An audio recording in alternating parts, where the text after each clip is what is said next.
All right, I got 10 minutes to give you guys a challenge that C.S. Lewis challenged me with. I'm going to start with a quote from Mere Christianity in the chapter on the cardinal virtues. He's talking about prudence, or what he would call common sense, or intellect, wisdom. And he said, nowadays people hardly think of prudence as one of the virtues. In fact, because Christ said we could only get into his world by being like children, many Christians have the idea that provided you are good, it does not matter being a fool. But that is a misunderstanding. In the first place, most children show plenty of prudence about doing the things they are really interested in and think them out quite sensibly. In the second place, as St. Paul points out, Christ never meant that we were to remain children in intelligence. On the contrary, he told us to be not only as harmless as doves, but also as wise as serpents. He wants a child's heart, but a grown-up's head. That's your title, a child's heart, but a grown-up's head. He goes on about a paragraph later to say, God is not fonder of intellectual slackers than of any other slackers.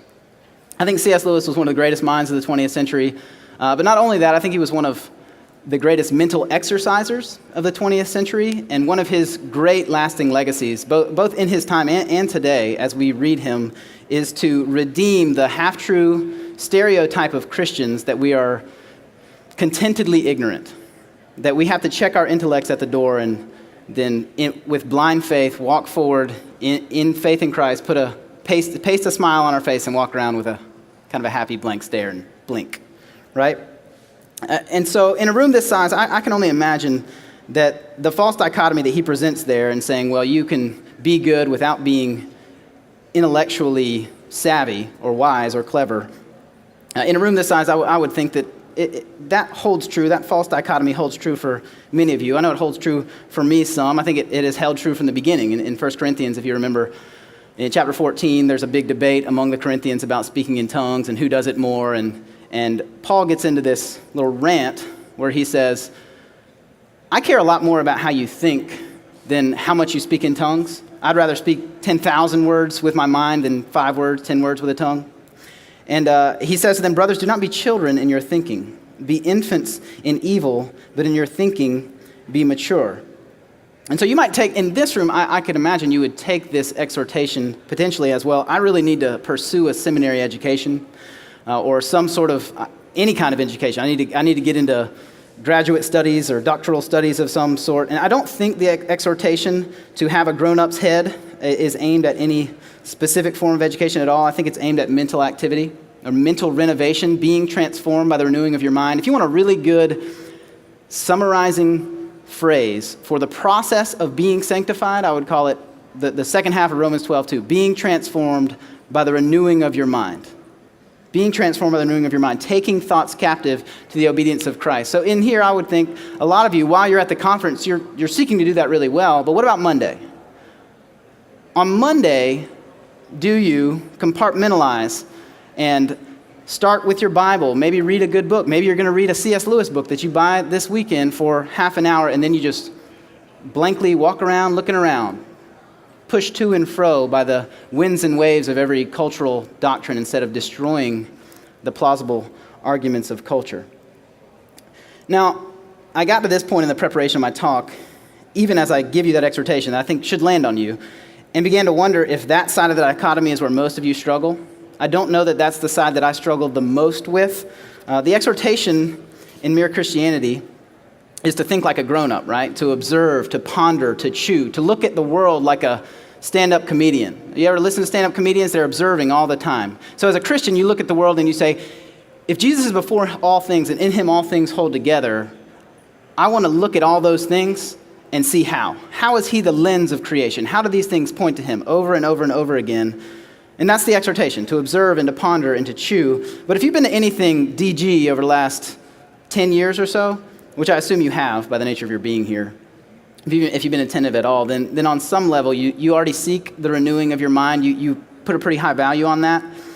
But the given assumption in the excerpt is that the Christian has a child's heart, right? He just kind of glances over that. The Christian has a child's heart. And that is what I would guess that most of us in here struggle with more, if you're over the age of 11. In the midst of an overly cynical and rationalistic and naturalistic culture, realistic, just like Indy Wilson just talked about, we have lost the childlikeness, the value of childlikeness and the practice of childlikeness that Lewis and Jesus so blatantly emphasize. In his essay on three ways of writing for children, Lewis says, the modern critical world uses adult as a term of approval. It is hostile to what it calls nostalgia and contemptuous of what it calls Peter Pantheism. Hence, a man who admits that dwarfs and giants and talking beasts and witches are still dear to him in his 53rd year is now less likely to be praised for his perennial youth than scorned and pitied for arrested development. Oh, he never grew up. That's the idea. It's not a cultural value to stay a child in the right ways. And Lewis goes on to elaborate on this countercultural scriptural value of childlikeness in a number of places and from all sorts of angles. You can find it everywhere in his literature. In his fiction, often the heroes are childlike adults, while the antagonists can often be adult-like children. I'll give you two examples from the Narnia series. On the one hand, you have Professor Kirke in The Lion, the Witch, and the Wardrobe. He's the old man the grandfatherly figure who owns the mansion that the kids are playing in when they find the wardrobe, right? He was Diggory in The Magician's Nephew, if you've read those books. And Peter and Susan, I think honorably so, come to him asking his advice because Lucy has gone into the wardrobe and come out about 2 seconds later and said, I've been in another world for hours. And they said, well, what do we do with that? She said, she went in and came back out, and then she said she's been gone for hours. And Professor Kirke says this. He says, that is the very thing that makes her story so likely to be true. If there really is a door in this house that leads to some other world, and I should warn you that this is a very strange house, and even I know very little about it, if I say she had got into another world, I should not be at all surprised to find that the other world had a separate time of its own, so that however long you stay there, it would never take up any of our time.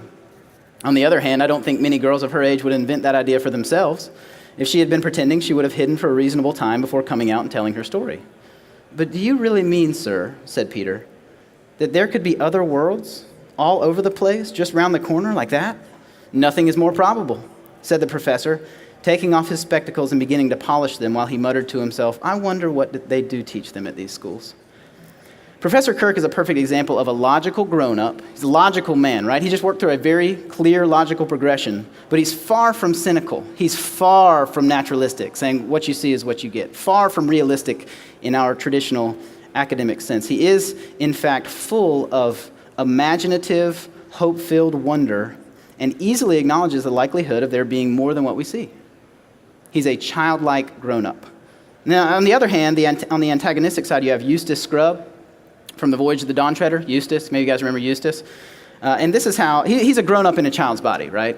He has missed his childhood somewhere along the lines, at least until he gets changed later with the whole dragon thing.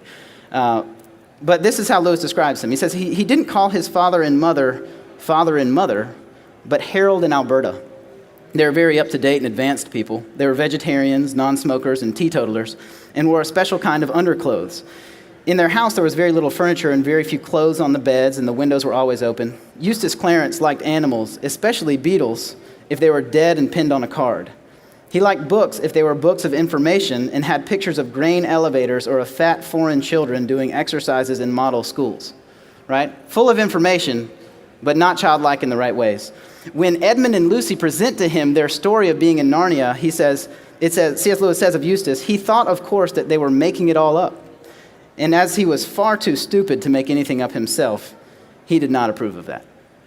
He's unimaginative. So until he's changed later, he's full of worldly information and knowledge, but devoid of imaginative wonder. He has ceased to be a child and is therefore immature.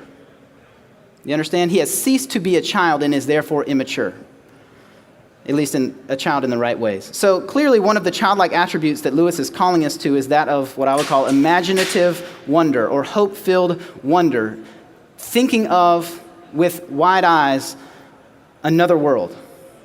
What could be, that there's more. And he would add to that, I think, one more adjective, and I'd call it something like perpetual or constant imaginative wonder. In an essay called On Stories, he writes of children, they understand this well when they ask for the same story over and over again and in the same words. They want to have again the surprise of discovering what seemed Little Red Riding Hood's grandmother is really the wolf. Over and over again. They say, tell it again. Tell it again. I have little girls. It's the same thing. Tell it again. In the same words. They want the same story in the same words. So I think the reason that doesn't apply to us very well is because my sense of wonder, the grown-up sense of wonder, seems to have a painfully short shelf life, right? It's really brief. So we resign to this seeming inevitability of, the novelty wears off and I'm not going to enjoy it anymore. And so we cease to long for wondrous things. We don't weep out of disappointment and groaning anymore like my daughters do when it rains right before we're about to take a walk to the grassy meadow. We're often bored with the wondrous things in front of us, and yet not bored enough to snap out of it and want more than what we see. To quote Lewis one more time, we've given up chasing the rainbow's end. Chasing the rainbow's end, which we ought always to do. So my question to you is, do you live with wide eyes? To bring these two things together, not a naive, blank, smiling stare where you're just walking around, looking around, and calling yourself a Christian, but an inquisitive gaze, seeking to have your proverbial socks knocked off. The call is to dig into, as a grown-up, you dig into the intricacies of soteriology.